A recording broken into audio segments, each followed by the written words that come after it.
ice cream brownie sundae. Oh, I do. Yeah. I do. Grandma makes, nobody can make like Grandma. Can I get an amen? Amen. Now, don't you just wish this amazing treat could last forever? I do. But what happens when it's gone? Well, it's gone. It's finished. God says in 2 Corinthians 4:18, so we fix our eyes not on what is seen, but for what is unseen. For what is seen is temporary, but for what is unseen is eternal. Many times I've focused on the things that are seen.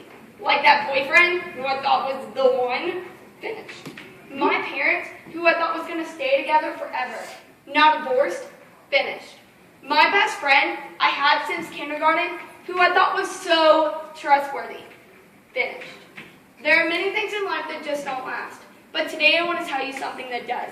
Something that stands the test of time and never runs out. It's not fame. It's not being the most popular girl in school. It's not even an ice cream brownie sundae. Though that would be awesome. I'm talking about that's something that you can't buy at any store. I'm talking about the eternal love of Jesus Christ. Amen. The kind of love that no one can give you but Him. Yes. God says in Hebrews 13:5, I will never leave you and I will never forsake you. Not like your boyfriend or maybe even a family member that says I promise. I will never leave you. But then promises get broken.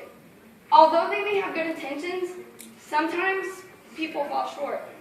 But God isn't like that. That's right. He always keeps His promises and He is always faithful. And His faithfulness is shown many times through in my life. Not only is He faithful, but selfless. So selfless, He gave up His life for you and for me. John 15:13 says, no greater love than this, that someone will lay down His life for His friends. Yes. At the end of this verse really stopped me when it used the word friends. I mean, these people cursed Jesus, tortured, and ultimately crucified Him.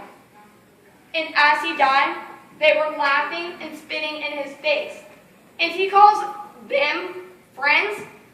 But Jesus goes even further in verse 16 when He says, so whatever you ask of the Father in my name, He may give to you.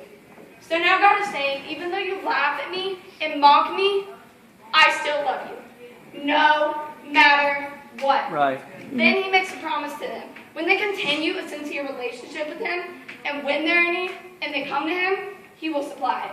So what we consider enemies, God calls friends. I don't know very many people who can do that. No. In fact, I don't know anyone who could die for everyone. The lovable as well as the unlovable. God not only invites those people to pursue a relationship with Him, but He makes it possible by dying on the cross for them. Yeah. Right. As Jesus was on the cross, His very last words before He died were, it is finished. He was finished with His purpose of coming to earth to die as a perfect sacrifice on the cross for my life and for yours. He did all that so we could have the option of choosing life. Yeah. Eternal with Him or hell. Eternal without Him. Just like Moses when he lashed out in anger, killing the Egyptian and then burying him in the sand, then he fled to Midian, knowing that the Pharaoh wanted him dead because of the murder he committed. We may not be guilty of murder, but we still do make mistakes. And just like Moses, we hide. We shove the world around us and we blame everyone. Sometimes, even God. Right. Or maybe we think we are worthy enough to talk to Him after what we have done. It's important for you to know that God is both forgiving and loving. And if you ask God wholeheartedly for forgiveness, He'll forgive you and help you with your struggles. Right. Later on in Moses' story, God answered the children of Israel's prayers by delivering them out of Egypt and out of slavery. Why do you think God called Moses? After all the mistakes he had made, God called Moses because He wasn't finished with him yet. Right. Every single one of you has calling. Are you holding back from that calling? Maybe because of fear, or because someone made you feel like you're unworthy. Just like God had a big plan for Moses, He's a big plan for your life too. Yes. And He's not finished yet. Amen. Yes. Everyone has a story, and it's still being written. So, I ask you, are you willing to give God your all and let Him finish writing the pages of your life story?